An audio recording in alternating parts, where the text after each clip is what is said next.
Mesdames et messieurs, bonsoir et bienvenue dans cette édition de la région, sortie officielle du mouvement politique Renaissance de l'Okossa, parrainé par Nestor Wadayi. Ce mouvement s'inscrit dans la dynamique de soutien aux réalisations du programme d'action du gouvernement avec le parti Union Progressiste. Voici le point fait ici par Michael Noati et Aziz Alabé.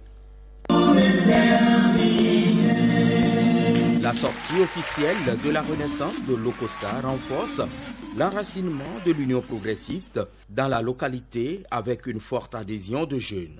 Un acquis venant de l'appui du parrain Nestor Wadayi. Oui, Papa Wadayi, la jeunesse est fière de vous. La Renaissance de l'Okossa, ce siècle que nous accouchons aujourd'hui, est un signal fort de votre engagement aux côtés de la jeunesse. Comme un phénix qui renaît, l'Okossa renaît, et comment encore? Sous un grand baobab.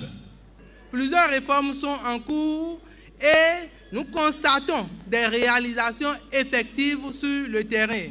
Quoi de plus beau de soutenir les actions du chef de l'État? L'Okossa s'est réellement engagé à travers les jeunes. Une adhésion est appréciée lors de cette sortie officielle. Florent Kodjo rejoint l'Union progressiste.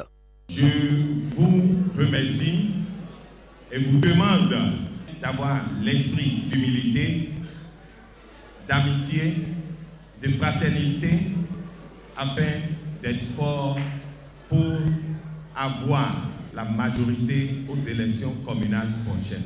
Je félicite les jeunes, les femmes, les hommes qui se sont levés et ont dit que nous voulons rejoindre le bateau de l'Union progressiste. L'Union progressiste a une belle fille. Elle est jolie. C'est pourquoi il faut la courtiser. Donc, à partir d'aujourd'hui, je vais dire que l'Okossa est UP. La qualité des hommes est une priorité pour l'Union progressiste et le parrain de l'événement en tient compte. Pour notre parti, la question du développement ne peut pas être prise en charge si nous ne mettons pas au cœur même de la réflexion l'homme. La condition première, c'est la qualité des hommes qui vont gérer la cité. Le mouvement Renaissance de l'Okossa est entièrement souché Union progressiste. Le rayonnement du parti reste le maître mot de cette jeunesse.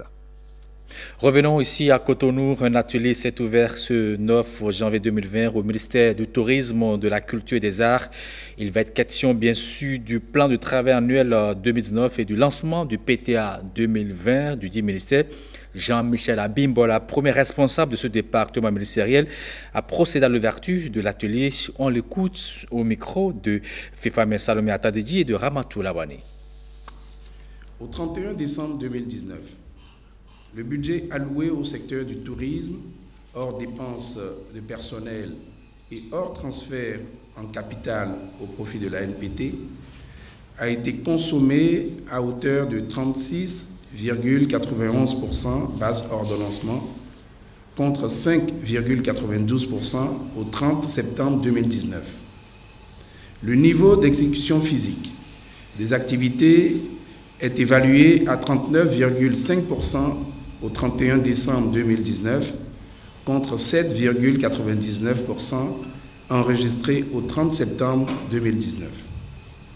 Pour ce qui concerne le secteur de la culture et des arts, au 31 décembre 2019, le taux d'exécution financière est de 39,27% base ordonnancement contre 31,55% au 30 septembre 2019, pour un taux d'exécution physique de l'ordre de 29,16% contre 13,51% au 30 septembre.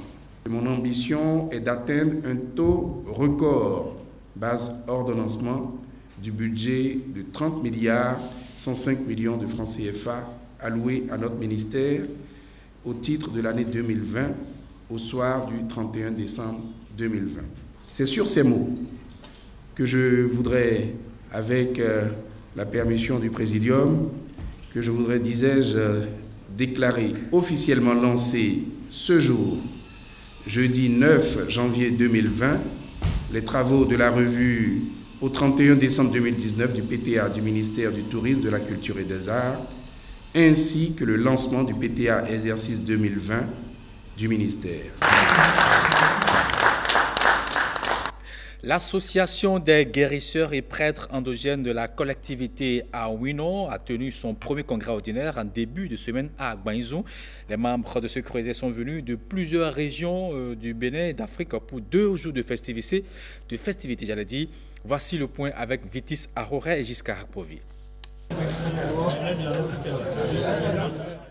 Les guérisseurs et prêtres endogènes de la collectivité Awino amorcent la nouvelle année 2020 dans la confraternité. Pour leur premier congrès ordinaire, ils se sont donné rendez-vous à Lissazoumen, commune d'Agbanizou. En effet, Awino est un digne fils de la collectivité Awino de Zumbo, Blomé à Domadan. De par ses connaissances, ses recherches et expériences dans les pratiques endogènes, s'octroya la noble mission de traiter et de guérir les maladies, même les plus complexes et mystiques, telles que les envoûtements, la sorcellerie et autres. Par la vertu des plantes, les racines, les écorces et les fruits depuis le roi Pingla dont il est allié. Les épigones d'Awino entendent redorer le blason de leur association investie par des individus mal intentionnés. Vu l'autorité ancestrale que nous incarnons, nous avons l'ultime obligation et le devoir d'œuvrer pour l'harmonie, la paix, la cohésion, pour une synergie d'action afin d'éviter le charrivement du navire, selon l'expression de Joseph Kizerbo. Je cite: tout se tient et tout se tient. Fin de citation. L'association des guérisseurs et prêtres endogènes de la collectivité Awino a désormais une existence légale. L'inspiration de l'association des acteurs actifs de la pharmacopée traditionnelle fut une réalité au ministère de l'Intérieur pour concrétiser ses rêves dans la lutte contre ces fléaux.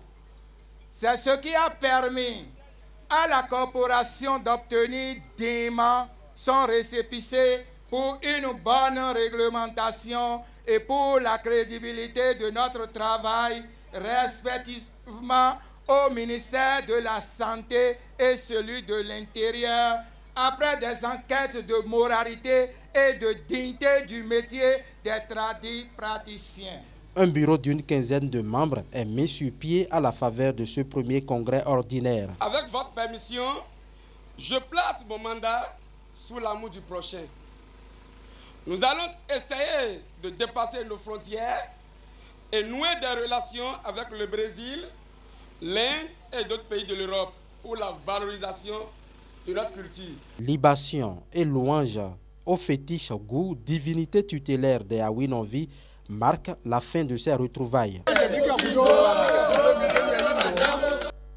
Allons-y à présent à Ouida. Le python est un reptile très connu à Ouida. Il est vénéré par les Hula et les Hueda. Pourquoi cette importance culturelle et que retenir de sa valeur culturelle? Henri Fachina en parle dans cet élément. Le temple des pythons à Ouida est l'endroit idéal pour voir le python royal au Bénin.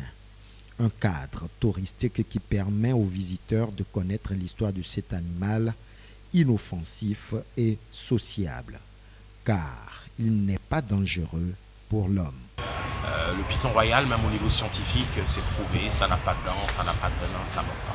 C'est inoffensif. Et ils sont constricteurs. Et ça a le même aspect que le boa. Mais le python royal, ça fait que 1,50 m de longueur. Parce que le python qui est vénéré ici, c'est le python royal.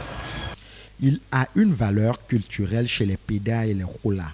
En témoignent les scarifications que portent certaines personnes appartenant à des familles bien connues. On a les chefs, les grands dignitaires, que nous appelons les Huilan Dodo, qui sont les Agbo, les Osumbo et les Adjovi. Quand vous prenez la tête du python, vous avez 5 narines en haut, 5 narines en bas qui lui permettent de respirer. Et 2 ici, 2 de chaque côté et aussi 2 sur les joues. Et quand on compte le tout, ça fait 10 parce que vous avez 5 de ce côté, 5 de ce côté, ce qui fait 2 fois 5, 10. Et la scarification, je peux vous le dire, ça se fait à 2 mois ou à 3 mois, juste après la naissance. Ici chez nous, c'est un peu comme on baptise en vérité le bébé à la naissance. Le peuple Péda se lie au python royal pour son service de protection. Puisque le python est l'animal sacré, comme j'ai dit tout à l'heure, qui a sauvé la vie du roi de Ouida, qui également protège l'agriculture et que la population la prend comme divinité, et comme Torio, si vous voulez, il y a des cérémonies que nous faisons en honneur pour honorer le python. Le python est donc à Ouida un protecteur divin, un compagnon, un être vénéré et respecté par des hommes, un dieu qui est installé ici à Dangbekwe, en face de la basilique de l'Immaculée Conception. Dans ce temple sont combinés le tourisme culturel et cultuel pour réhabiliter le vaudou. Les soirs, ce qu'il faut dire, nous ouvrons la porte, les pythons sortent, ils vont manger dans les maisons, chez les gens, et quand les gens les trouvent, ils les ramènent ici. Vous savez, retrouver un python chez vous, c'est tout un symbole. Même si un python que vous retrouvez en Inde, si c'est le python royal, nous on le prendrait avec beaucoup plus, parce que c'est notre divinité. Le côté culturel, forcément, est beaucoup plus mis en vue. Parce que, vous savez bien que moi, que la religion vaudou a subi beaucoup de persécutions. La religion vaudou s'est vue jeter beaucoup de choses dessus. Et nous, en tant qu'Africains, et même en tant qu'hommes de Ouida, notre culture, nous ne voulons pas la perdre. Alors forcément, nous voulons l'ouvrir au monde. Appeler les gens pour que les gens puissent venir voir véritablement ce que c'est que le python. Et vous savez pourquoi, vous pouvez même vous poser la question de savoir, pourquoi par exemple le signe de la pharmacie est pris comme un serpent? Parce que tout simplement le serpent a beaucoup de vertus. Après avoir sauvé les Pédas et les Rolas contre la razzia d'Abomey, le python royal ou Dangbe s'offre pour mieux faire connaître le vaudou. Quittons Ouida pour la vallée de Lomé. Les couleurs du festival annuel Wemerhui s'annoncent déjà. Ce festival regroupe chaque année les ressortissants de la vallée de Lomé. L'atelier 2020 aura lieu à Bonou. De pains sont prévus pour l'occasion et sont déjà disponibles. Jeanne Adoussiba, organisatrice du festival, on nous dit davantage sur ce festival. On l'écoute. Je viens leur présenter le tissu qui a été retenu cette année pour l'édition, la 11e édition de Wemerhui 2020. Il coûte 18 000 francs la pièce et 9 000 francs la demi-pièce. Nous sommes à la 11e édition. Les Wemenous sont habitués à cette fête. Ils savent où trouver le tissu.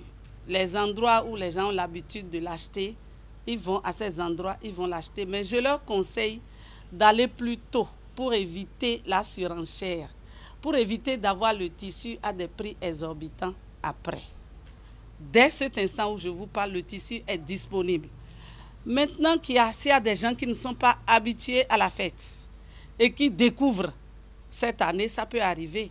Ils peuvent appeler le 97 08 49 80. Les festivités vont démarrer du 22 janvier et prendront fin le 26 janvier. Voilà qui met thème à cette édition des régions à 20h pour notre édition toujours en direct de ce studio. D'ici là, portez-vous bien.